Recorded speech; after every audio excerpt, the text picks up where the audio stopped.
बिस्मिल्लाहिर्रहमानिर्रहीम। नाजरीन, प्रोग्राम जी वर्ड में हम आपको खुश आमदेद कहते हैं। नाजरीन, हमेशा पाकिस्तान की खारजा पॉलिसी पर तनकीद की जाती है, तनकीद का निशाना बनती है।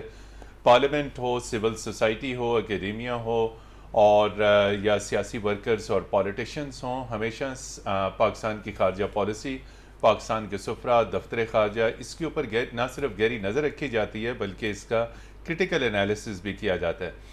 अभी हाल ही में हुकूमत पाकिस्तान ने 10 से ज़ायद ममालिक में पाकिस्तान के नए सफ़ीरों का तकर्रर किया और आइंदा 102 माह में ये नामजद सफ़रा अपनी ज़िम्मेदारियाँ भी संभालेंगे। कुछ सफ़रा जो हैं मुख्तलिफ़ ममालिक में अपनी मुद्दत मुकम्मल करने के बाद वापस दफ्तर खारजा आ रहे हैं और सितंबर के महीने में पाकिस्तान के सेक्रेटरी खारजा जो हैं वो अपनी मुद्दत पूरी कर रहे हैं। जो इस वक्त मौजूदा सेक्रेटरी खारजा हैं सोहेल महमूद, और नए सेक्रेटरी खारजा की तैनाती भी की जाएगी। ये मौजू का इंतखाब हमने इसलिए किया कि तमाम तर पाकिस्तान के हालात व वाक़यात में जो पाकिस्तान के फ़ॉरेन रिलेशंस हैं, इंटरनेशनल रिलेशंस हैं, उसमें दफ्तर खारजा का और पाकिस्तानी सफ़ीरों का, पाकिस्तानी डिप्लोमेट्स का इंतहाई अहम किरदार है। किस तरह पाकिस्तान को इंटरनेशनली प्रेजेंट किया जाता है, इसके ऊपर हम बात करेंगे। और इसके साथ साथ कि बैरून मुल्क पाकिस्तानी सफ़रा का ओवरसीज़ पाकिस्तानियों के साथ क्या सलूक होता है, उन्हें एम्बेसीज तक एक्सेस मिलती है, हमारे जो इक़्तिसादी सफारतकारी के जो आदाफ हैं क्या वो पूरे हो पाते हैं। इन तमाम तर मौज़ूआत और इनसे जुड़े हुए नुक़्तों पर बात करने के लिए हमारे साथ आज बेहतरीन पैनल मौजूद है। इनका तारफ़ आपसे करा देते हैं। एम्बेसडर गालिब इकबाल साहब हैं, तकरीबन कम व बेश 35 बरसों तक दफ्तर खारजा के साथ मुंसलिक रहे और फ्रांस में पाकिस्तान के सफ़ीर के तौर पर रिटायर हुए। एम्बेसडर गालिब इकबाल साहब, आपका बहुत शुक्रिया। इनके साथ तशरीफ़ रखते हैं एडमिरल हशाम बिन सदीक साहब, पाकिस्तान नेवी के साथ रहे, सऊदी अरब में पाकिस्तान के सफ़ीर रहे और उसके साथ साथ तहरीर तहकीक इस्लामाबाद पॉलिसी रिसर्च इंस्टीट्यूट के सरबराह के तौर पर भी उन्होंने काम किया। खारजा पॉलिसी के ऊपर बड़ी गहरी नज़र इनकी। हशाम साहब, आपका भी बहुत शुक्रिया।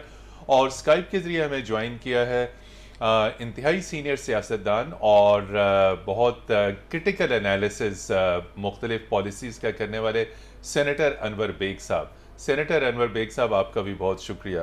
गालिब इकबाल साहब, आपसे शुरू करेंगे। जो इस वक्त हमेशा जब हम पार्लियामेंट की कमेटीज़ में देखते हैं तो दफ्तर खारजा के ऊपर तनकीद की जाती है। तनकीद इस्लाह की सेंस में बहुत सारी सजेशंस आती हैं, बहुत सारी तजावीज़ आती हैं, बहुत सारी शिकायत भी आती हैं। तो आप कैसे देखते हैं कि दफ्तर खारजा की जो परफॉर्मेंस है, कभी जो है वो पॉलिटिकल लीडरशिप, आम आदमी, मीडिया, हमारी इस्टेब्लिशमेंट, कभी इन सब की तवक्कुआत पर दफ्तर खारजा की परफॉर्मेंस उनकी तवक्कुआत के मुताबिक हो सकती है? यकीनन हो सकती है, लेकिन मेरी अपनी ज़ाती राय है, ये हो सकता है इससे बाकी दोस्त जो है मुत्तफिक ना हो। मेरे ख्याल में इस वक्त जो है ना 2022 के वक्त पे हम लोगों को अपनी ट्रेनिंग और अपने तरीक़ाकार जो हैं सफारत करने के वो तब्दील करने की ज़रूरत है। आपकी रिक्रूटमेंट का तरीक़ाकार, आपकी रिक्रूटमेंट के बाद ट्रेनिंग का तरीक़ाकार, उसके बाद फिर आपकी ऑन जॉब ट्रेनिंग और फिर फील्ड में आपने जो कुछ करना है वो किया जाए। उन सब तब्दीलियों के बाद आप अगर ये कहें कि जी हम इसको कंपेयर करना चाहते हैं कि पहले जो था वो बेहतर था या अब बेहतर है, तो यकीनन मेरे ख्याल में अगर जिस तब्दीलियाँ जिसका तरह मैं इशारा कर रहा हूँ अगर वो हो जाए तो वो ज़्यादा बेहतर होगी।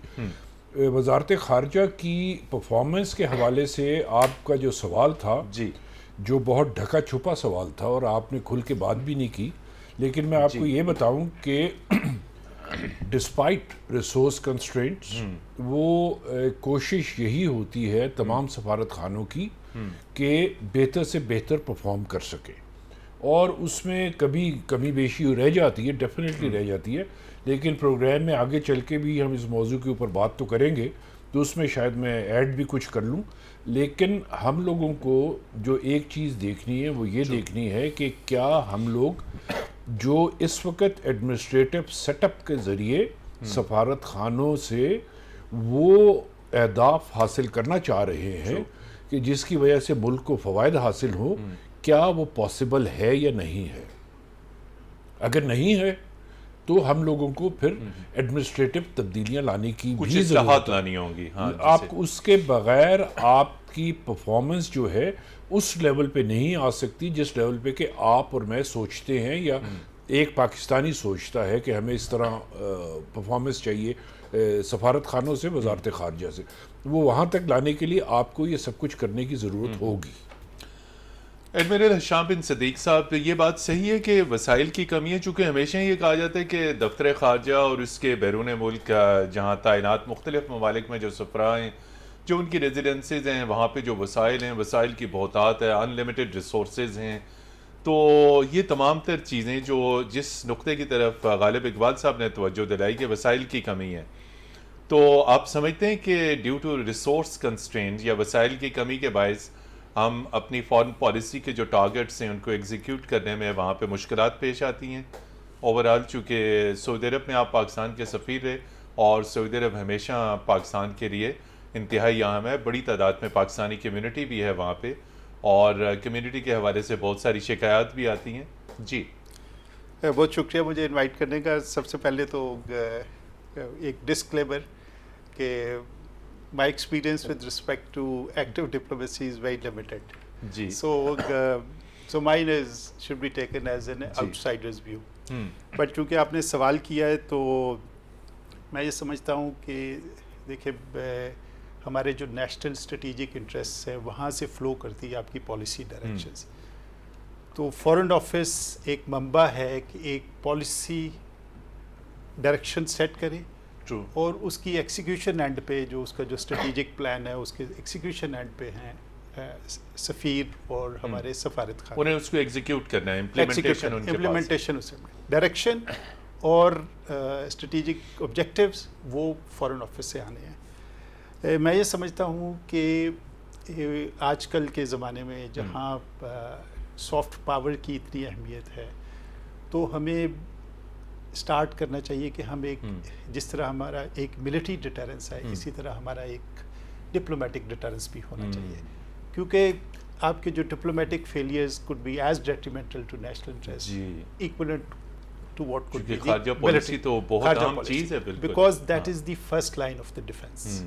सो if that having been said, मेरा अपना ख्याल था, चूँकि मेरी इंफॉर्मेशन शायद थोड़ी सी आउटडेटेड हो, हमारे तकरीबन 112 मिशन हमने मैन करने हैं। The total number of officers जब मैं सफ़ीर था फॉरेन ऑफिस में वाज लेस देन 500।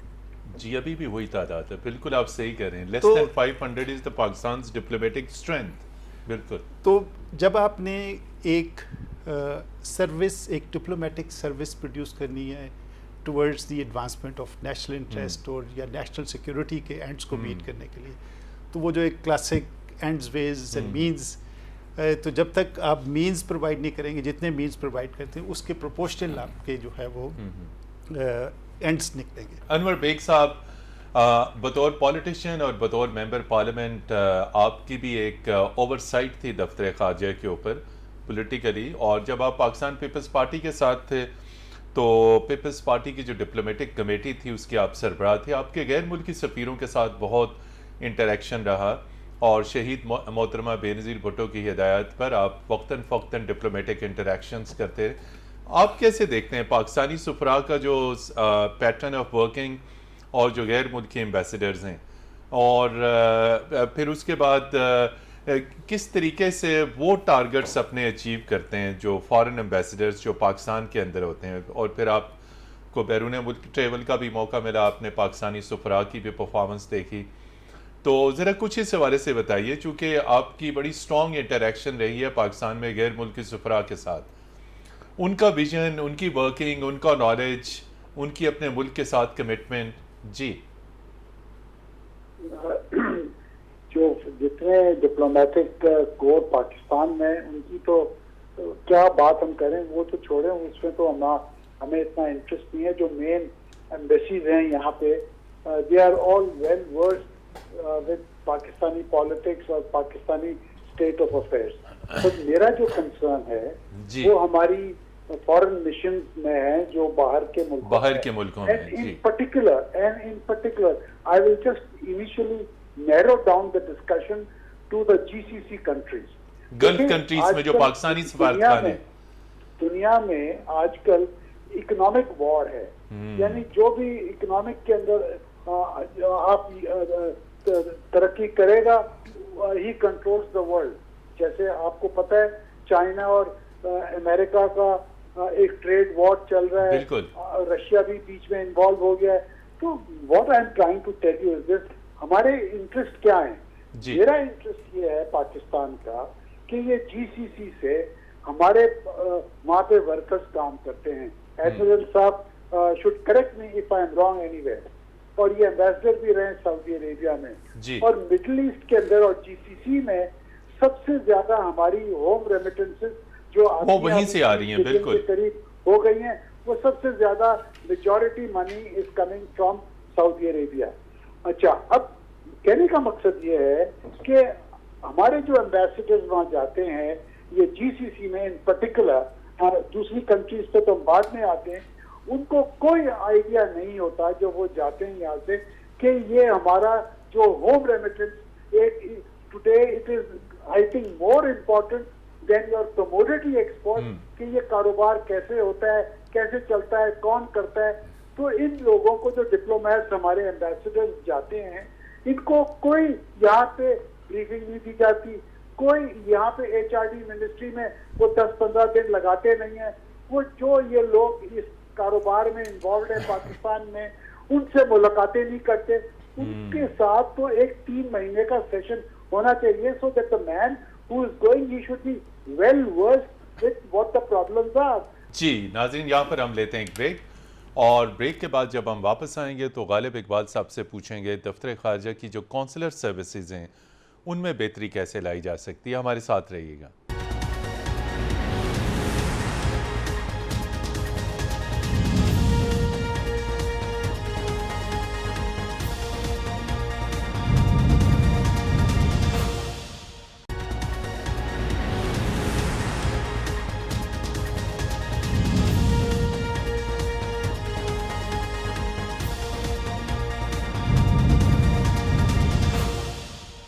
जी नाज़रीन, प्रोग्राम जी वर्ल्ड में एक मरतबा फिर खुश आमदीद, और हम बात कर रहे हैं पाकिस्तान की खारजा पॉलिसी की, पाकिस्तान की वजारत खारजा की और बैरून मुल्क पाकिस्तानी सफ़रा की। एम्बेसडर गालिब इकबाल साहब, हमेशा शिकायत आती हैं बैरून मुल्क पाकिस्तानियों की कि जी वो एम्बेसीज हमारे साथ मुंसलिक नहीं।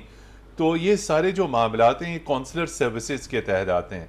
वसाइल की कमी की बात हुई, जो स्ट्रेंथ है उसकी कमी की बात हुई कि जो न्यूमेरिकल स्ट्रेंथ है, जो डिप्लोमेटिक स्ट्रेंथ है, स्टाफ है, वो कम है। लेकिन उसके बावजूद जो है वो कई मुल्कों में तो एम्बेसीज अच्छा परफॉर्म कर रही हैं। लेकिन जिस तरफ अनवर बेग साहब ने इशारा किया, गल्फ़ के ममालिक जहाँ पर सबसे ज़्यादा पाकिस्तानी हैं उनके कौंसलर के इशूज़ हैं, लेकिन एम्बेसीज क्विकली स्विफ्टली रिस्पॉन्ड नहीं करती, उनको इंटरटेन नहीं करती। रवैयों में बेहतरी की ज़रूरत है, अखलाक में बेहतरी की ज़रूरत है।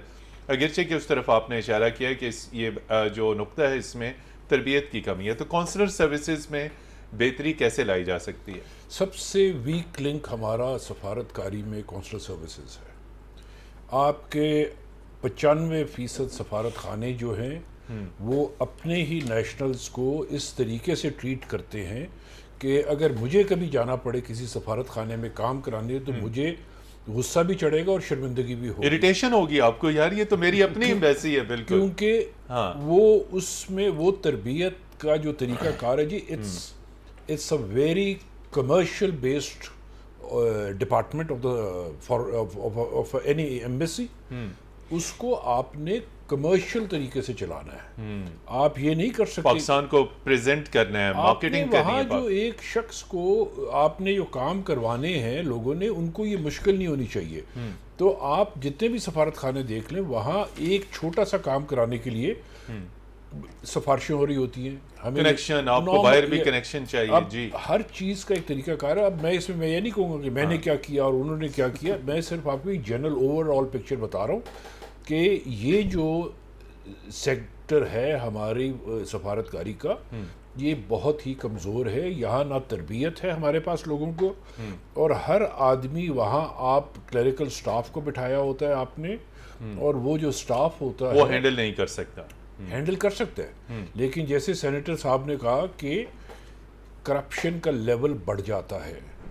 ऑफिसर्स में भी कई दफ़ा बढ़ जाता है जी। लेकिन वहाँ आपने उसको हैंडल करने के लिए चंद एक तरीक़ाकार हैं, उन तरीक़ाकार को आपने करना है सारा ताकि वो इम्प्लीमेंट करे वहाँ। जी एडमिरल हिशाम बिन सईद साहब, कुछ और नुक्तों का भी आपने जवाब देने, लेकिन पहले सवाल ये है कि ये जो फॉरेन सर्विस एकेडमी और फिर ये आपके जो फॉरेन सर्विस के ऑफिसर्स हैं सीनियर लेवल पे नेशनल डिफेंस यूनिवर्सिटी में भी कोर्स करते हैं जहाँ पर आप भी दरस व तदरीस के साथ मुंसलिक रहे हैं, तो खारजा पॉलिसी, इंटरनेशनल रिलेशन, सारा फोकस इसके ऊपर होता है।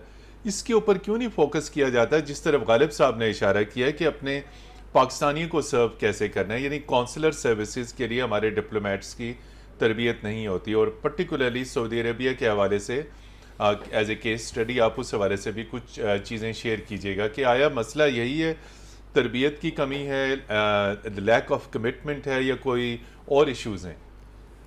देखिए इसमें दोनों चीज़ें, एक तो है cultural, the culture that prevails in the embassies, the culture, हाँ, ठीक है, हर जगह के काम नहीं करना जी, हर स्टेशन पे चैलेंजेस डिफरेंट है।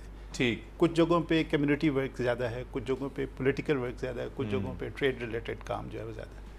सऊदी अरेबिया एक ऐसी जगह है जहाँ आपका ट्रेड भी है, आपका इकोनॉमिक लिंकेज है, आपकी सिक्योरिटी लिंकेज है, रिलीजियस लिंकेज है।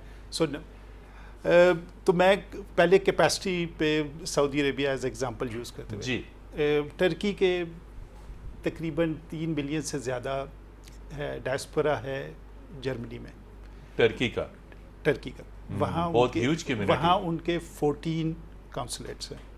टर्की के जर्मनी में 14 काउंसलेट्स हैं।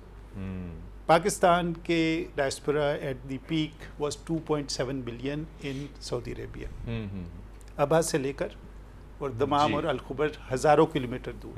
पाकिस्तान का एक काउंसलेट जद्दा में है और एम्बेसी रियाद में है, सिर्फ, that's all, that is the only representation. जो बात हो रही थी कम्युनिटी वेलफेयर अटैचीज़ के बारे में, जो कम्युनिटी वेलफेयर अटैची जो उस वक़्त वहाँ एम्बेसी में थे, उनका टेस्ट लम्स में कंडक्ट हुआ था, उसके बाद एक बोर्ड ने इंटरव्यू किया था, और फिर वो जो सिलेक्टेड थे फ्रॉम उनकी फिर अपॉइंटमेंट हुई, उनकी अपॉइंटमेंट वहाँ से हुई। इसी तरह कमर्शियल वेलफेयर अटैची, यहाँ एक स्ट्रक्चरल इशू है। स्ट्रक्चरल इशू ये है कि जो कम्युनिटी वेलफेयर अटैची आया हुआ है वो ओवरसीज़ जो मिनिस्ट्री है जी, उसको रिस्पॉन्सिबल उसको जी, बिल्कुल। इसी तरह commercial welfare attache is responsible to secretary commerce, बिल्कुल।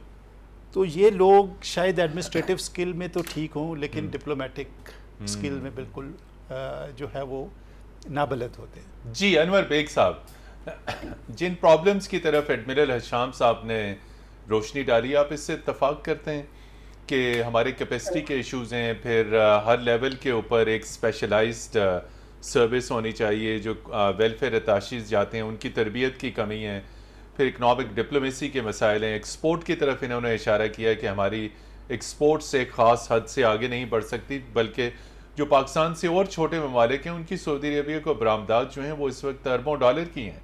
जी अपना मतीन हैदर साहब, जी मैं आपको एक चीज बताऊं, we do not select the right man for the right job. जो बंदे को ना कुछ कोई ट्रेनिंग नहीं होती, देखो ये जितना हमबर्ग है ये क्रिएट हुआ हुआ। Let me give you an example, Kuwait ले लें आप जी, कुवैत में बड़ा इंपॉर्टेंट कंट्री है जीसीसी का। हाँ, कुवैत में 2000 से आज तक 22 साल हो गए हैं। आपको इल्म है कि वहां पे मैन पावर हमारी एक्सपोर्ट बंद हुई हुई है? Do you know this? बंद हुई हुई है, और उसकी वजह है 2006 में रूलर ऑफ कुवैत पाकिस्तान आए थे, और मुझे इत्तेफाक हुआ कि उनको कॉल ऑन सेनेट की डेलीगेशन हमारी 3 मेंबर की थी। मैं था, मुशाहिद हुसैन था, और मोहम्मद मियां सुमरो एस चेयरमैन। हम लोग जाके वहाँ पे कॉल ऑन किया उसको सरीना होटल के अंदर। आप यकीन करेंगे, उन्होंने मेरे से पूछा, ये मोहम्मद मियां सुमरो ने, आप क्या डिस्कस करेंगे? मैंने कहा यार मेरे जहन में कुछ भी नहीं है, जो उस वक्त आएगी बात मैं कर लूंगा। Although I knew what I wanted to talk, because मुझे पता था कि अगर मैंने इनसे ये बात जो मैं कहने वाला हूँ, जो मैं हिज हाइनेस को पूछूंगा, ये मुझे रोक देंगे। खैर मैं चुप हो गया।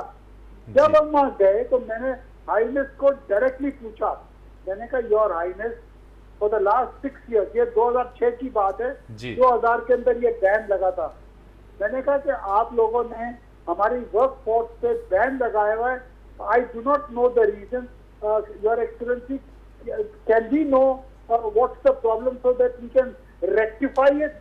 जी उससे पता है मुझे क्या कहा मतीन हैदर साहब? जी फरमाइए। कहता है senator your people bring drugs.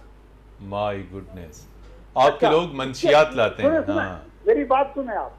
वो और कहता है कि when we came to know that your people bring drugs, we offered your country, your government, that we will install latest machines for drug detection at all international airports in Pakistan. True. हमने यहाँ पर एक break लेनी है। Break के बाद जब आएंगे तो खारजा पॉलिसी के ऊपर बात करेंगे। अगरचे के वक्त कम है, लेकिन हमारी डिप्लोमेसी और फॉरेन रिलेशंस में सबसे अहम बात है जो आजकल ज़ेर बहस है कि कैसे यकीनी बनाया जाए एक आज़ाद और ख़ुद मुख्तार खारजा पॉलिसी को। हमारे साथ रहिएगा।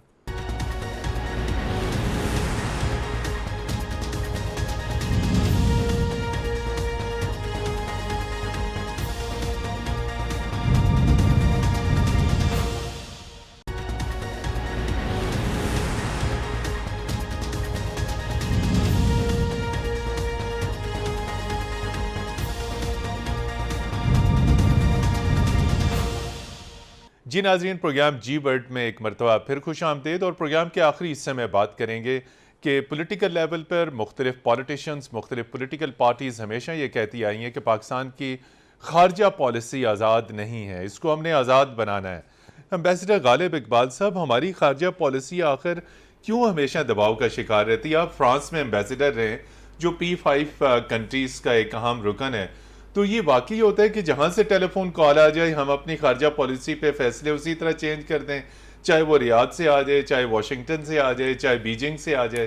तो ये जो इस वक्त बड़ा क्वेश्चन मार्क उठ रहा है, हमारी खारजा पॉलिसी जी आज़ाद नहीं है। जी मेरे ख्याल में इसमें सबसे बड़ी चीज़ ये है कि जी अगर आपकी इंस्टीट्यूशनल मैकेनिज्म इतने स्ट्रॉन्ग हो कि कोई कॉल भी आती है तो उससे फ़र्क ना पड़े, कॉल भी आए और फ़र्क ना पड़े, तो इसका मतलब है कि आप आज़ाद हो गए। लेकिन अगर हर कॉल के ऊपर आपने वैसे ही रिएक्ट करना है और यू टर्न लेना है, नहीं रिएक्ट करना है, अच्छा रिएक्ट करना है, रद्द अमल देना है जी, तो आपने अगर एक कॉल के ऊपर आपने रिएक्ट करके उसके ऊपर एक अपनी पॉलिसी में तब्दीली लानी है, तो वो तो फिर आप ये नहीं कह सकते ना कि आज़ादाना हमारी फॉरेन पॉलिसी है। उन चीज़ों को देखने के लिए आपको इकट्ठे हो गए, जितने स्टेक होल्डर्स हैं उन सबको इकट्ठे मिल बैठ के इसके ऊपर फैसला करने की ज़रूरत है। आया कि हम लोग एक आज़ाद खारजा पॉलिसी रखना चाह रहे हैं या नहीं, या ऐसे ही चलना चाह रहे हैं जैसे कि अभी चल रहे हैं। रीजनेबली आज़ाद खारजा पॉलिसी है इस वक्त भी, लेकिन मुकम्मल तौर पे नहीं है। तो तमाम स्टेक होल्डर्स को बैठ के इस पर सोचना होगा, इसके ऊपर बैठ के एक एक्सरसाइज करनी होगी, उसके अंदर गुफ्तगू करनी होगी, बड़ी फ्रैंक डिस्कशन करनी होगी। उसके बाद वो कोई पॉलिसी रिलेटेड रिकमेंडेशंस लेकर आए जिसको कि फिर पार्लियामेंट में डिस्कस करें और इम्प्लीमेंट किया जाए उसको, ताकि इंस्टीट्यूशनल मैकेनिज्म के तहत आपकी खारजा पॉलिसी जो है उसको एक सिक्योरिटी भी मुयसर हो और आपकी पार्लियामेंट उस चीज़ को देखती भी रहे, ओवरसी भी करे। जी एडमिरल अशाम साहब, 2019 में रिपोर्टेडली कहा जा रहा है कि कोलालमपुर समिट होनी थी और उसमें उस वक्त के वज़ीर आज़म इमरान खान ने जाना था और सऊदी अरब से दबाव आया कि आपने कोलालमपुर समिट में नहीं जाना, और इसमें दुनिया के दीगर लीडर्स के साथ उस वक्त के वज़ीर आज़म की बड़ी कमिटमेंट थी। तो पाकिस्तान के उस समिट से इनकार या ना शिरकत करने के फैसले से सफारती सतह पर बहुत जिसे कहते हैं एम्बेरसमेंट हुई। तो क्या सऊदी अरबिया का भी दबाव है पाकिस्तान की खारजा पॉलिसी पे? देखें, पॉलिसी के बारे में मैं 2-3 बातें करना चाहता हूँ। सबसे पहले कि जो फॉरेन पॉलिसी किसी भी मुल्क की वो पब्लिक डोमेन नहीं है, पब्लिक डोमेन नहीं है। दूसरी बात, जो policy is about maximising options, it is not question of either or, it's not question of either or, okay, either this or that, okay, ये नहीं है। It is not black and white. बदलती रहती है। The ultimate objective of the policy is to go along and take everybody along with you, while not compromising on your strategic National objectives. interest. हमने अल्हम्दुलिल्लाह nuclearization की achieve की, उस पे दबाव था। Despite diplomatic pressure, despite military pressure, despite economic pressure, ये सब चीज़। चूँकि कौम मुतहद थी और एक हमारी क्लैरिटी थी कि जी हमने इस पे कॉम्प्रोमाइज़ नहीं करना। हमारी जो पॉलिसी है वो रिएक्टिव है, जैसे इन्होंने कहा। कोई पॉलिसी कामयाब नहीं हो सकती जब तक प्रोएक्टिव ना हो। Proactive approach. Proactive approach. तो जो पॉलिसी की जो फॉर्मुलेशन है, long term policy on our core issues like Kashmir is one, India उसका कोई स्ट्रैटेजी हो, कोई प्लान हो कि हम 20 साल, 10 साल, 5 साल, 2 साल के बाद जो है ना हम ये अचीव करेंगे। रही बात सऊदी अरेबिया की, मेरे अपने ख्याल में Saudi Arabia is one of our key allies who has withstood by us by through thick and thin.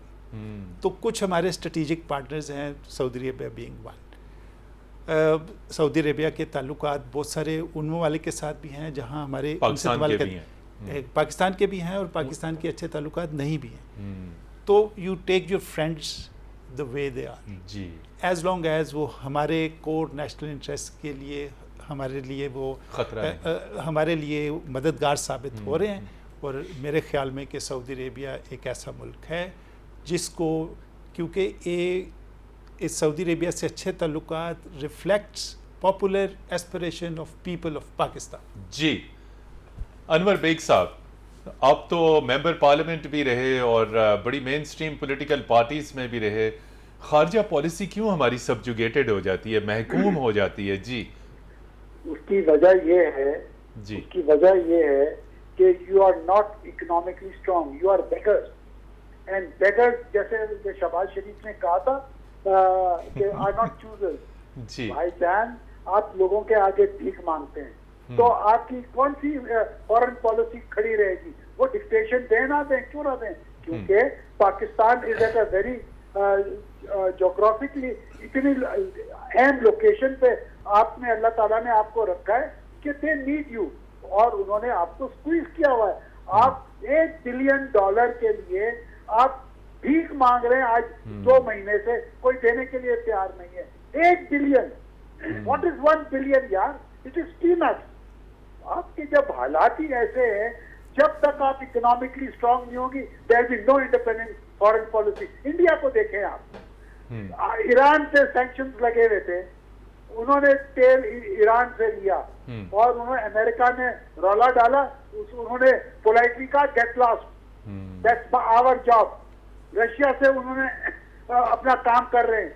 Sir, जब तक आप इकोनॉमिकली स्ट्रांग नहीं होंगे, आप आंख में आंख देख के बात नहीं कर सकते।